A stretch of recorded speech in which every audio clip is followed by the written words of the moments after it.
বোমা পাখির গুলি ফুটেছে, অর্থাৎ সিপিআইএম। তিনি এবার কটাক্ষ করছেন যে গত বিধানসভা ভোটে তৃণমূল কংগ্রেসের যেভাবে অত্যাচার করেছিল সাধারণ মানুষ বাড়ি থাকতে পারেনি, এবার সিপিএমরা দাবি করছে সিপিএমদেরকে যদি ভোট না দেওয়া হয় আইএসএফ কর্মীরা লোকসভা ভোটে বাড়ি থাকতে পারে। কি বলবেন? দেখুন, সিপিএমের সাথে তো সম্পর্কটা ছিল, ভোট শেষ জোর শেষ আমরা বলিনি, এক নম্বর কথা। দ্বিতীয় কথা হচ্ছে সিপিএমের সাথে বন্ধুত্ব ছিল, এখন আমরা ডিটাচে আছি। শত্রুতা এখনো শুরু করি, রাজনৈতিক শত্রুতা শুরু করিনি। তাই জন্য যদি চুপ আছি বলে সিপিএমের বন্ধুরা যদি মনে করে আমাদেরকে দুর্বল, তাহলে এটা ভাবা ভুল হবে। কারণ আমরা কারো চাটুকারিতা করার জন্য আইএসএফের জন্ম হয়নি, কারো লেজুর ভিত্তি করার জন্য হয়নি, মানুষের অধিকার সুনিশ্চিত করার জন্য হয়েছে। আর আমাদের দলের 3টে স্লোগানের মধ্যে একটা স্লোগান হচ্ছে ডিগনিটি। এই মর্যাদা, এই মর্যাদাকে কেউ আঘাত দিলে আমরা কিন্তু চুপ থাকবো না। আমরা যোগ্য জবাব আমরা গণতান্ত্রিক প্রক্রিয়ায় দিতে জানি, তখন দেব। এখন আমরা আবারও বলছি, বন্ধুত্ব সম্পর্ক ছিল, এখন ডিটাচ হয়েছে, এতটুকুই। রাজনৈতিক শত্রুতাতে পরিণত হয়নি।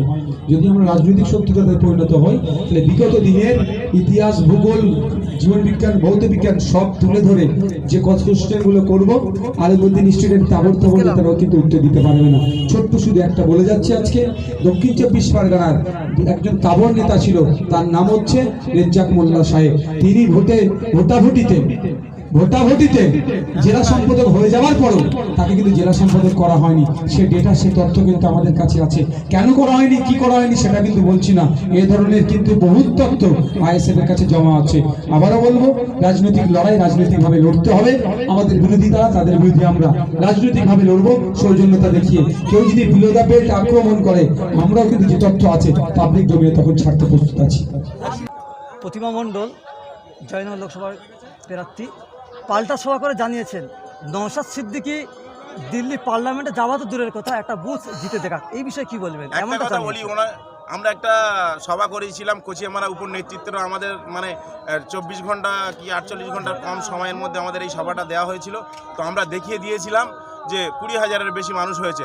আমাদের সভাকে চাপার জন্য ওরা একাধিক মানে যারা টিকটক করে, যারা সেলফি নেয়, সেই সমস্ত ওদের মিথ্যা ছাড়া তো আর কোনো কারণ নেই। বলেছিলেন শওকত মোল্লা আসবে, সায়নী লাগাও আসবে, তারা কিন্তু ওখানে কেউ আসেনি। ফলে এই মানুষের বিরানি দিয়ে, গাড়ি এনে দিয়ে দেখেছেন হাফ লোক জোগাড় করতে পারেনি। ফলে যে কজন এসছে তাদেরকে মানে আক্রমণ করে আনা হয়েছে, মানে হুইপ দিয়ে আনা হয়েছে। আমাদের এখানে কাউকে আক্রমণ করতে হয় না, ভালোবাসায় চলে আসে, সতেজে চলে আসে। আর একটা বিষয়, শাহজাহানকে পুলিশ ভ্যানে কাঁদতে দেখা যাচ্ছে, এটা দুঃখজনক না আনন্দজনক? দেখুন, একটা কথা বলি, একটা মাথায় রাখতে হবে, সর্বশেষে আমাদের ভাইজান বলে কিন্তু সর্বশেষে প্রতিবেশীর সঙ্গে যে ওঠা বসা ভালো করবে তার কোনো দিন চোখের জল ফেলতে হবে না, এটা মাথায় রাখতে হবে।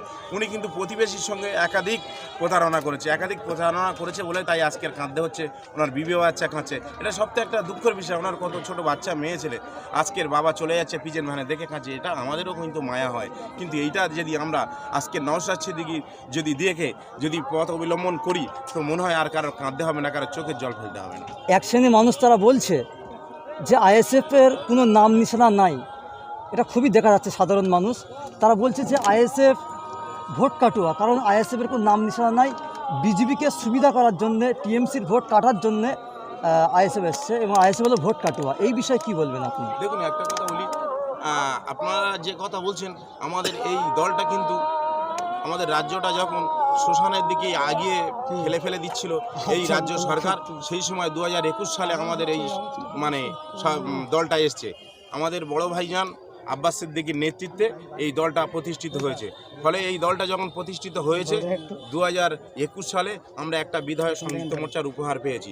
তার আগে কিন্তু মাথায় রাখতে হবে 2019 সালে এই লোকসভা ভোট হয়েছিল। এই লোকসভায় ভোটে তখন কিন্তু এই আইএসএফ তখন জন্মগ্রহণ করেনি। তখন কিন্তু এই টিএমসি 18টি এমপি উপহার দিয়েছিল নরেন্দ্র মোদীকে। সেই নরেন্দ্র দামোদর মোদীকে 18টা এমপি উপহার দিয়েছিল, কিন্তু সেখানে কিন্তু আইএসএফ ছিল না।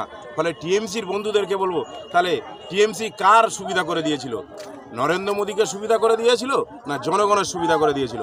দেখবেন, একটা কথা বলি, যদি চাই না হোক মানে কোনো কারণে যদি বিজেপি সরকার করতে যদি 10টা কি 20টা এমএলএ এমপি যদি কম পড়ে, তো মনে হয় দিদি ভাইপো সহ অন্য অন্য এমপিদেরকে হাত ধুলে চাকিয়ে তুলে দেবে নিজের ভাইপোকে বাঁচানোর জন্য। এটা মাথায় রাখতে হবে।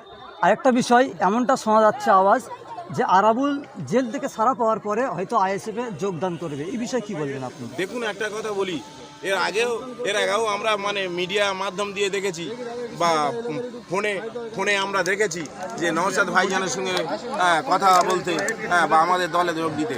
মাথায় রাখতে হবে স্বচ্ছতা রাজনীতি আমাদের চলছে এখানে, যে স্বচ্ছভাবে রাজনীতি করতে পারবে সেই আসতে পারবে, যার অস্বচ্ছতা মন আছে সে কিন্তু এই দলে জয়েন করতে পারবে না। আর এরকম কোনো রাজনীতিবিদ আসতে পারবে না যে আমার পিছনে 1000 কর্মী আছে আমি বড় দলের মোস্তান হতে পারি। একদম জিরো লেভেলতে উঠে আসছে সেই সমস্ত আমাদের দলের নেতা। মনে রাখতে হবে যে গরিব মানুষ গরিবের স্বাদ বুঝবে।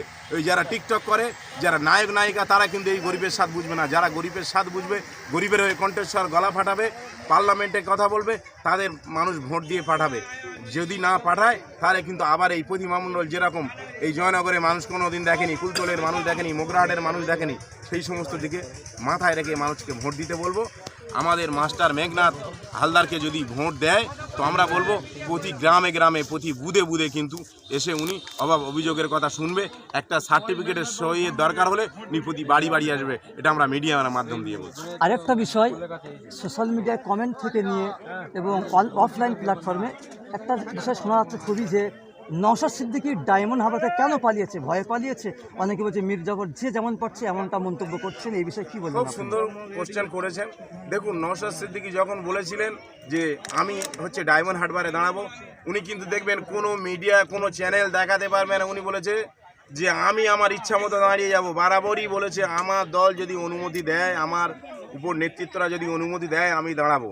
ফলে এই টিএমসির মতো আগা নেই পাঁচতলা নেই, দলের কোনো অনুমতি নেই, যে যেখানে বলবে সে সেখানে দাঁড়িয়ে যাবে, এরকম ব্যাপার নেই। এই দলের একটা নীতি আছে, নৈতিকতা আছে। ফলে উপর নেতৃত্বরা যেটা ভালো বুঝেছে সেটাই করেছে। উনিও আশা করব উপর নেতৃত্বদের মতে মত দিয়েছে। আর যিনি দাঁড়িয়েছে অনেক সুন্দর প্রার্থী, এবং জনগণকে এটা হচ্ছে ভুয়া একটা মানে স্বপ্ন দেখানো হচ্ছে।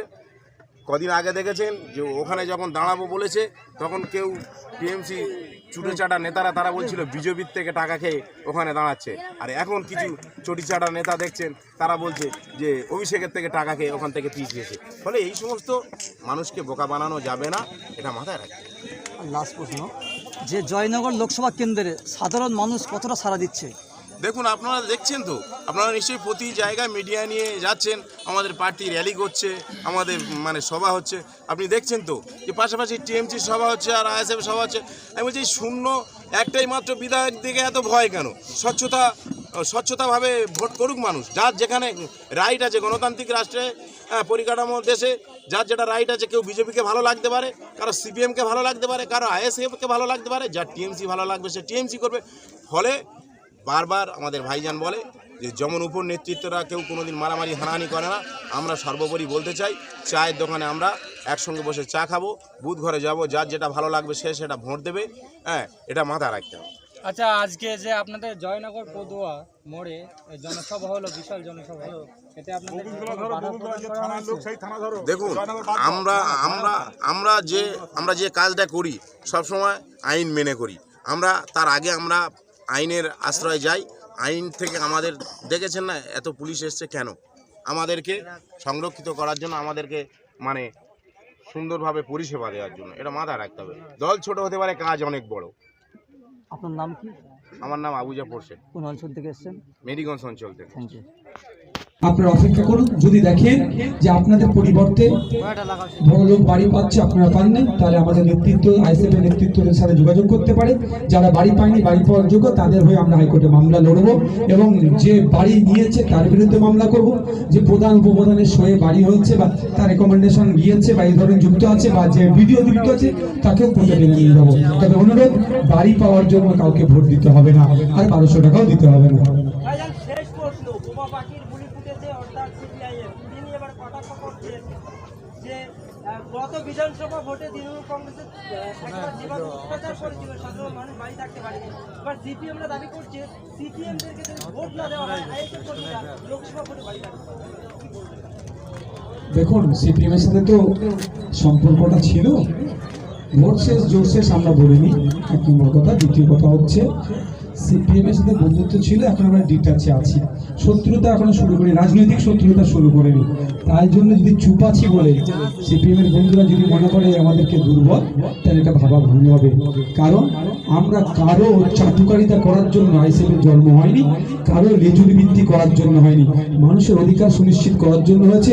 আর আমাদের দলের 3টে স্লোগানের মধ্যে একটা স্লোগান হচ্ছে ডিগনিটি, এই মর্যাদা, এই মর্যাদাকে কেউ আঘাত দিলে আমরা কিন্তু চুপ থাকবো না।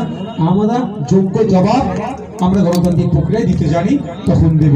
এখন আমরা আবারও বলছি, বন্ধুত্ব সম্পর্ক ছিল, এখন ডিটাচ হয়েছে, এতটুকুই। রাজনৈতিক শত্রুতাতে পরিণত হয়নি। যদি আমরা রাজনৈতিক শত্রুতাতে পরিণত হই, তাহলে বিগত দিনের ইতিহাস, ভূগোল, জীবনবিজ্ঞান, ভৌত বিজ্ঞান সব তুলে ধরে যে কোশ্চেনগুলো করবো, আলিমুদ্দিন স্টুডেন্ট তাবর তারাও কিন্তু উত্তর দিতে পারবে না।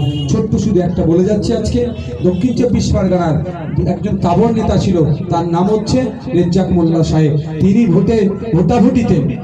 ভোটাভুটিতে জেলা সম্পাদক হয়ে যাওয়ার পরও তাকে কিন্তু জেলা সম্পাদক করা হয়নি। সে ডেটা, সে তথ্য কিন্তু আমাদের কাছে আছে।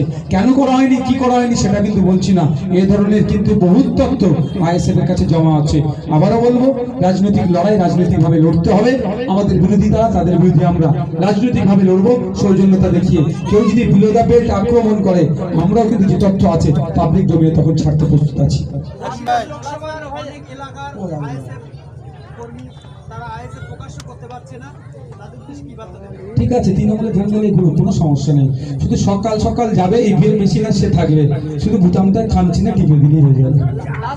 ও তৃণমূলের ঝান্ডালে ঘুরো, প্রথম সারিতে বলবেন থাকতে, দাদা যেন দেখতে পাই, তার হয়ে চারটে স্লোগানে দিয়ে দেবে, কোনো সমস্যা নেই। ভোটটা এসে দিয়ে দেবে। আইএসএফ হলো বিশ্বাসঘাতক দল, ওরা সিপিএম এর সঙ্গে আইএসএফ হলো বিশ্বাসঘাতক দল, ওরা সিপিএম এর সঙ্গে বিশ্বাসঘাতকতা করেছে, ধর্মের নামে দল বানিয়েছে। কোথায় বললেন আমাদের তৃণমূল নেতা বাহারুল ইসলাম। আমি বেশি কথা বলবো না, প্রথম কথা বলি, আমরা এই এতক্ষণ বক্তব্য দিয়েছিলাম, আপনারা সাংবাদিক বন্ধুই বলুন না, ধর্মের নামে ভোট কখন চাইলাম, এক নম্বর কথা। তাহলে অসত্য কথা বলছেন বাহারুল সাহেব। দ্বিতীয় হচ্ছে, বিশ্বাসঘাতক কে কার সাথে করেছে না করেছে, বাহারুল সাহেবকে যদি আমি প্রশ্ন করি, সম্ভবত 1990 এর আশেপাশে ভাঙড়ের প্রায় 70টা ছেলে মেয়ে মাধ্যমিক পরীক্ষা দিতে পারেনি, রেজিস্ট্রেশন হয়নি বলে। কেন হয়নি, বাহারুল সাহেবের উত্তরটা দিতে পারবে তো? প্রশ্নের বাহারুল সাহেবকে আমি শুনে দিলাম, আমি বলছি না কেন। তো বাহারুল সাহেবকে বলুন নিজের চরকায় তেল দিতে, আগামী দিনে তার পথ থাকবে কি থাকবে না, আর তার গুরু যারা আছে তারা কোথায় থাকবে, সে নিজের চরকায় তেল দিতে বলুন। এটা খুল দাও। যে কোনো প্রশ্ন করছে না, প্রশ্ন করছে